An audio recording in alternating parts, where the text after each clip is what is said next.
Assalamualaikum warahmatullahi wabarakatuh. Perkenalkan, nama saya Indira Valentina Suryana, program studi ilmu Al-Quran dan Tafsir dari kampus IAI Persis Garut.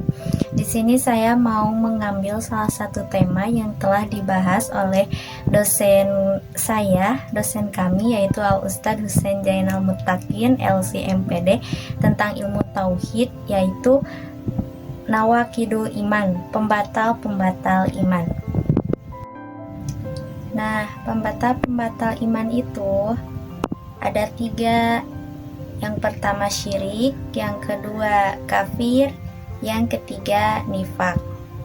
Berikut saya akan jelaskan pengertian dan macam-macamnya.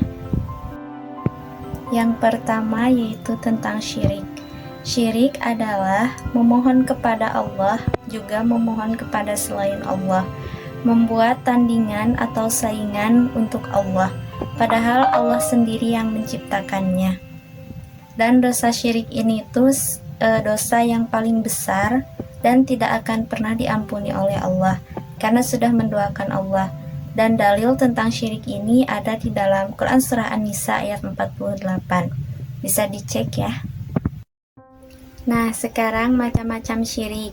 Yang pertama menurut Abu Al-Baqo, menurut beliau ada 6 macam syirik. Yang pertama yaitu syirik al-istiqlal.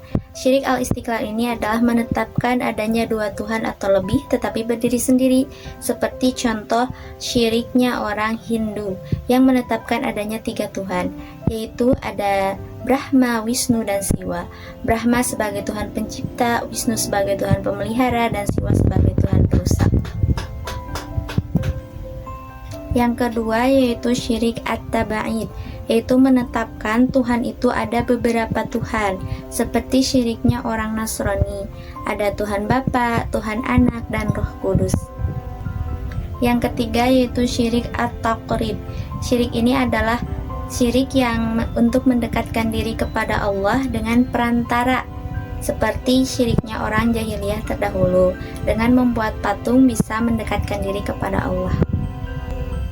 Yang keempat adalah syirik at-taqlid, yang mana syirik ini adalah menyembah kepada Allah dengan ikut-ikutan kepada yang lain, seperti syiriknya orang jahiliyah yang mutaakhirin, yang terakhir. Yang kelima yaitu syirik al-asbab, yang mana syirik ini adalah menyandarkan sesuatu kepada sebab yang biasa, seperti syiriknya para ahli fisika dan para ahli filsafat. Yang keenam yaitu syirik al-aghrad, yang mana syirik ini adalah syirik yang beribadah kepada Allah dengan niat ingin dipuji oleh orang lain, seperti beribadah karena riya. Ada juga pendapat ulama-ulama lain yang membagi syirik kepada 2 macam, yaitu syirik akbar dan syirik asghar. Yang pertama macam-macam syirik besar. Yang bagian A yaitu syirik dalam berdoa, yaitu maksudnya syirik dalam berdoa kepada selain Allah, semisal meminta doa kepada para nabi atau para wali untuk minta rezeki ataupun minta kesembuhan dari penyakit, dan ini termasuk syirik yang besar, yang akbar. Yang kedua yaitu syirik dalam sifat Allah, meyakini bahwa para nabi atau para wali mengetahui hal yang gaib, padahal sesuatu yang gaib itu hanya Allah yang tahu. Yang ketiga yaitu syirik al-mahabbah, yang mana ini adalah mencintai para wali atau para nabi melebihi cinta kepada Allah atau sama seperti mencintai Allah. Yang keempat yaitu syirik at-ta'ah, yang mana syirik at-ta'ah ini adalah meyakini para ulama atau para syekh, mentaati mereka walaupun dalam keadaan yang salah atau dalam maksiat. Dan mereka menganggap bahwa itu boleh sekalipun mereka tahu bahwa menurut agama itu salah. Yang kelima yaitu syirik al-hulul, yang mana mereka berkeyakinan bahwa Allah bersatu dengan makhluk. Yang keenam yaitu syirik at-tasarruf, yang mana mereka berkeyakinan bahwa sebagian para wali dapat mengurus dan mengatur alam semesta. Yang ketujuh yaitu syirik al-khauf, yang mana mereka berkeyakinan bahwa para wali yang sudah meninggal dapat menentukan sesuatu yang dapat membuat celaka. Yang 8 yaitu syirik al-hakimiyah, yaitu orang yang membuat aturan atau undang-undang yang bertentangan dengan syariat Islam. Selanjutnya adalah macam-macam syirik kecil atau syirik asghar. Yang pertama adalah riya, yang mana beribadah tapi ingin dipuji oleh manusia. Seperti seseorang beramal ingin dilihat oleh manusia, itu termasuk syirik kecil. Yang kedua adalah bersumpah bukan dengan nama Allah, karena ada sabda Nabi, barang siapa yang bersumpah bukan dengan nama Allah maka sesungguhnya ia telah musyrik. Hadis riwayat Ahmad. Yang ketiga yaitu syirik khafi atau tersembunyi. Ibnu Abbas menjelaskan, seperti contoh ucapan seseorang bahwa tanpa kehendak Allah dan kamu maka sesuatunya pasti terjadi. Itu termasuk syirik. Mungkin itu seputar tentang macam-macam syirik. Nah, sekarang pembahasan tentang kafir. Kafir secara bahasa yaitu menutup, menyembunyikan, dan menyamarkannya. Maka dari itu, malam, laut, dan petani disebut kafir secara bahasa. Maksudnya, petani disebut kafir secara bahasa karena petani itu menyembunyikan biji di dalam tanah. Dan menurut syara, kafir itu adalah mengingkari apa yang ada di dalam kitab, atau mengingkari kitab tersebut, atau mengingkari nabi yang membawa kitab tersebut. Macam-macam kufur terbagi kepada dua, ada kufur akbar dan ada kufur asghar. Kufur akbar adalah kufur yang besar, yang mana dapat mengeluarkan pelakunya dari Islam. Yang kedua adalah kufur asghar, yang tidak menyebabkan pelakunya keluar dari Islam. Nah, kufur akbar itu terbagi lagi kepada 6. Yang pertama ada kufur takdzib, yaitu pendustaan, yang mana orang-orang atau manusia mendustakan apa yang telah diturunkan dari Al-Quran dan As-Sunnah, baik itu semuanya ataupun sebagian.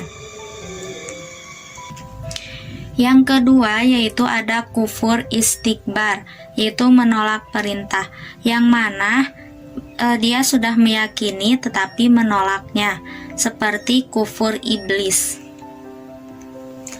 yaitu tidak ada kepatuhan terhadap yang hak. Diperintah untuk sujud kepada Nabi Adam tetapi ia menolak. Yang ketiga yaitu ada kufur zon atau syak, yaitu prasangka jelek atau keraguan-raguan, yang mana kufur ini adalah meragukan akan hal-hal yang akan terjadi di kemudian hari, seperti meragukan akan terjadinya hari kiamat. Yang keempat yaitu kufur irad atau berpaling, maksudnya berpaling dari ketentuan-ketentuan Allah, seperti acuh akan misalnya acuh terhadap agama. Ada yang mendustakan agama tetapi tidak peduli. Yang kelima adalah kufur nifak atau kufur munafik, yang mana maksudnya adalah mengaku akan keislamannya tetapi di dalam hatinya sangat membenci Islam. Yang keenam yaitu kufur juhud atau pengingkaran, yang mana ini adalah menolak ajaran-ajaran Islam sebagian, seperti menerima Al-Quran tetapi menolak hadis Nabi. Selanjutnya adalah macam-macam kufur asghar yang kecil. Yang pertama adalah kufur nikmat, seperti orang yang jarang sekali bersyukur atau tidak pernah bersyukur, maka itu disebut kufur nikmat. Yang kedua yaitu kufur amali atau perbuatan, yang mana orang Islam melakukan, mengerjakan amalan-amalan yang tidak senonoh dengan ajaran Islam, seperti melakukan perbuatan maksiat. Yang ketiga adalah seorang hakim yang menghukumi tetapi bukan dengan hukum Allah, padahal hakim tersebut mengetahui hukum-hukum Allah.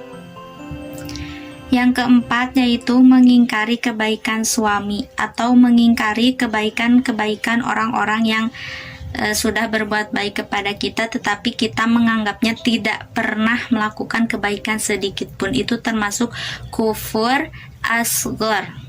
Mungkin itu yang termasuk macam-macam kufur. Nah, selanjutnya adalah tentang nifak. Secara bahasa, nifak itu adalah tembus terowongan atau lubang yang ada di dalam tanah. Dan ada di antaranya ungkapan an-nafaqo al-yarbu, yaitu sejenis binatang seperti tikus yang menggali lubang di dalam tanah. Ada lubang keluar dan ada lubang masuk. Dan secara syara, nifak ini adalah menampakkan keimanannya secara lisan dan menyembunyikan kekafirannya di dalam hati. Dan nifak ini disebut juga munafik. Nah, selanjutnya adalah macam-macam nifak. Nifak terbagi kepada dua bagian, yaitu ada nifak akbar, nifak yang besar, dan ada nifak asgor, nifak yang kecil. Nifak akbar yaitu meyakini atau mengucapkan Islam dengan lisannya, tetapi ia berpegang teguh kepada kekafiran di dalam hatinya, dan biasa disebut juga dengan munafik. Dan ini ada beberapa macam nifak yang akbar. Yang pertama yaitu mendustakan Rasul dan mendustakan sebagian ajaran yang dibawakan oleh Rasul, seperti tidak mempercayai kenabian Nabi Muhammad dan menolak sebagian isi Al-Quran yang dibawakan oleh beliau. Yang kedua yaitu membenci Rasul dan membenci sebagian ajaran yang dibawakan oleh Rasul, tidak menganggap Rasul itu ada. Nah, selanjutnya adalah nifak asgor, nifak kecil, yang mana nifak asgor ini adalah nifak yang masih ada, yaitu tanda-tanda orang munafik, seperti suka berdusta, masih suka berkhianat, dan masih suka ingkar janji. Dan itu termasuk nifak atau munafik asgor. Mungkin itu yang dapat saya sampaikan. Terima kasih, teriring doa jazakumullah khairan katsiran karena sudah mendengarkan penjelasan saya dari awal sampai akhir. Tak lupa juga terima kasih kepada Al-Ustadz Husain yang telah memberikan tugas ini. Mudah-mudahan menjadi amal jariah untuk beliau. Mudah-mudahan tugas UAS semester ganjil semester 1 dari perkuliahan mata kuliah ilmu tauhid ini mendapatkan nilai yang memuaskan. Terima kasih, tutup dengan doa billahi taufiq wal hidayah. Wassalamualaikum warahmatullahi wabarakatuh. Jangan lupa like, komen, dan subscribe. Ya, terima kasih.